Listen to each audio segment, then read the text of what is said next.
दोस्तों नमस्ते। एक खबर मुझे याद आती है।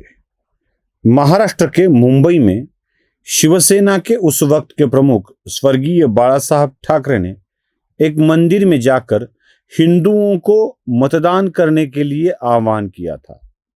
मुसलमानों के खिलाफ भी वो बोले थे। बाला साहब ठाकरे पर तब केस चली और परिणाम बाला साहब ठाकरे का मताधिकार एक चुनाव के लिए छीना गया और भी कुछ कार्रवाई उनके ऊपर हुई थी। अब यह खबर इसलिए मैं आपको बता रहा हूं कि धार्मिक मुद्दे पर अगर बाला साहब ठाकरे लोगों को आह्वान करते हैं तो उनके मताधिकार को रोक लगाने पर भी, एक बार उनका नाम हटाए जाने पर भी लोग जा सकते हैं। अब यही चीज होना आवश्यक है। कांग्रेस के प्रवक्ता के ऊपर सिर्फ कार्रवाई कर नहीं, पवन खेड़ा, उनके ऊपर कार्रवाई करके ही काम नहीं चलेगा, बल्कि कांग्रेस को इस चुनाव में पूरी तरीके से बाद कर देना चाहिए, उनके चुनाव को रद्द कर देना चाहिए, उनका चुनाव लड़ने का अधिकार छीन लेना चाहिए। जी, मैं इसलिए कह रहा हूं कि कांग्रेस के अध्यक्ष मल्लिकार्जुन खड़गे अपनी बयानों से बाज नहीं आ रहे हैं और मल्लिकार्जुन खड़गे इस तरह की बातें रख रहे हैं जिससे धार्मिक द्वेष फैले।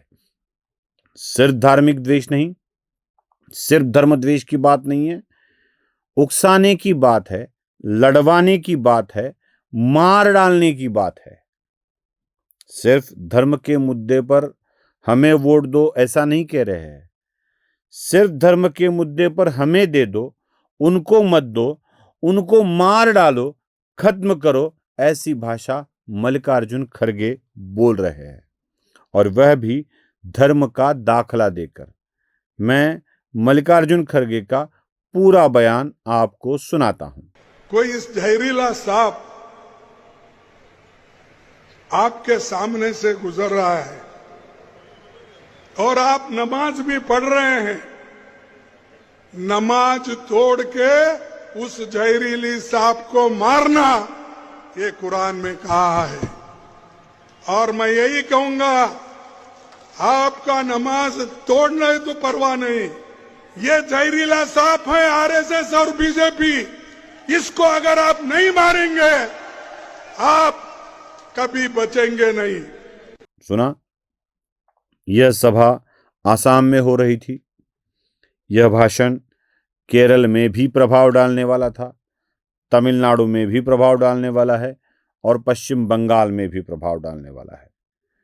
केरल और आसाम के चुनाव की बात तो अभी प्रचार की खत्म हो चुकी है, कल परसों में मतदान हो जाएगा, लेकिन तमिलनाडु और बंगाल के मुसलमानों पर प्रभाव डालने वाला यह वाक्य महत्वपूर्ण है और इसमें कार्रवाई होनी चाहिए।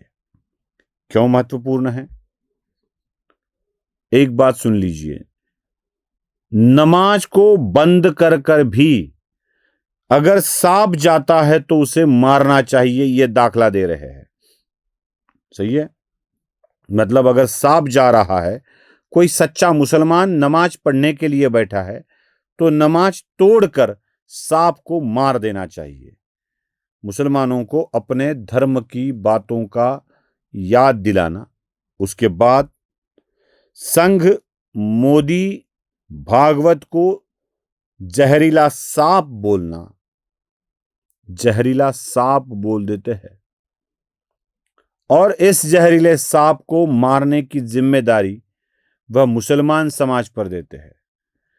अगर सिर्फ सांप, जहरीला सांप को मारना होगा ऐसे कहते खड़गे तो मैं समझ पाता कि उनकी भाषा ही वैसी है, वह कभी सांप बोल देते हैं, कभी कुछ बोल देते हैं, मोदी के लिए तो गाली के सिवा बोलते नहीं हैं, यह सब हम समझ सकते हैं।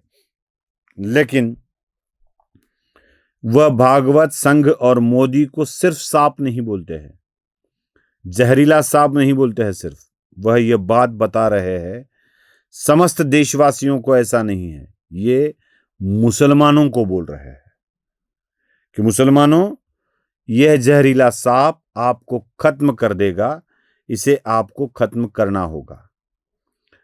संघ परिवार अगर जहरीला सांप है तो संघ परिवार से जुड़े करोड़ों करोड़ों हिंदू वह भी जहरीले सांप हो गए, महिलाएं सांप हो गई और इनको मारने के लिए उकसा रहे हैं मल्लिकार्जुन खड़गे।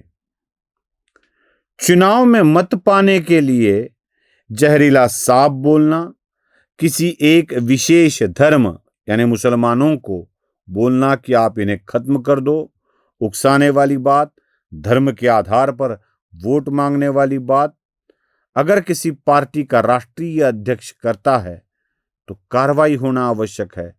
मल्लिकार्जुन खड़गे पर होने वाली कार्रवाई क्या होगी पता नहीं है, लेकिन कांग्रेस जैसे पार्टी के राष्ट्रीय अध्यक्ष अगर इस तरह की बात करते हैं तो चुनाव आयोग से विनती करता हूं, यह चुनाव जिसमें यह वाक्य प्रभाव डाले, इसको लड़ने से प्रतिबंध किया जाए या कम से कम राष्ट्रीय अध्यक्ष को किसी सभागृह का सदस्य बनने से प्रतिबंधित किया जाए, उनके सारे चुनावों पर रोक लगा दी जाए। यही एक सजा मल्लिकार्जुन खड़गे और कांग्रेस के लिए हो सकती है। नमस्ते। धर्म जागृतीचा विधायक बुरुज, NLighter News.